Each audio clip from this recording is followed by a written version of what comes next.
Hello, नमस्कार साथियों। स्वागत है आप सभी का सरकारी स्कूल वाले अर्थात SSW में।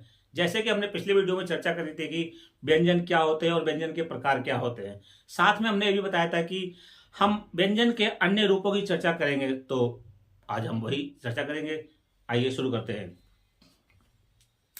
आप बोर्ड पर देख सकते हैं कि अभी हमने जाना ये स्पर्श व्यंजन, अंतःस्थ व्यंजन, ऊष्म व्यंजन या संघर्षी व्यंजन और अंत था अपना मिश्रित व्यंजन।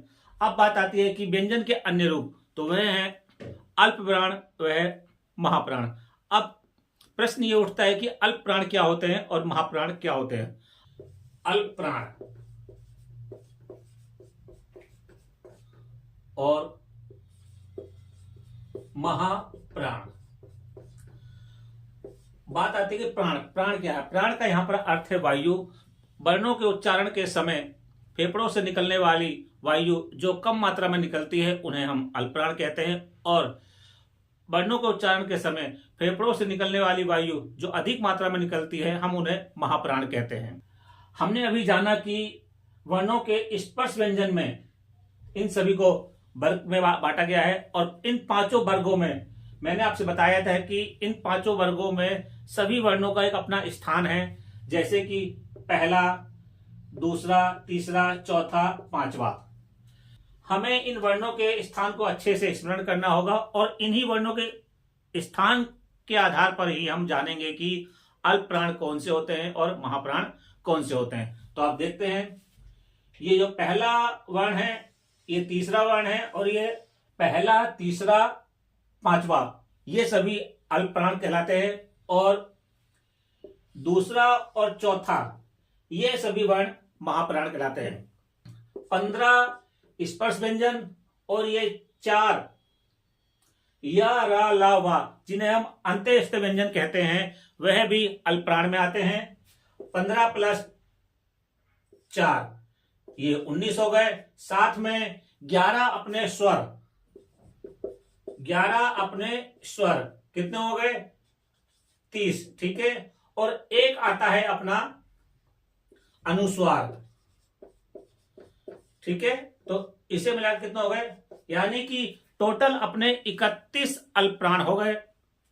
आप इसे नोट कर लें। अल्प प्राण 15 अपने व्यंजन, 4 अपने अंत्यस्थ व्यंजन, 11 स्वर हो गए और एक अनुस्वार। इन्हें मिलाकर टोटल अपने 31 अल्प प्राण हो गए। अब आते हैं महाप्राण। महाप्राण जैसे कि मैंने आपसे बताया कि प्रत्येक वर्ग का दूसरा वर्ण और चौथा वर्ण ये महाप्राण कहलाते हैं। इनके साथ साथ अपने जो ऊष्म व्यंजन है या जिन्हें हम संघर्षी व्यंजन कहते हैं, वह भी अपने महाप्राण कहलाते हैं, जिसमें आते हैं सा, सा, सा, हा। 10 और 4 14।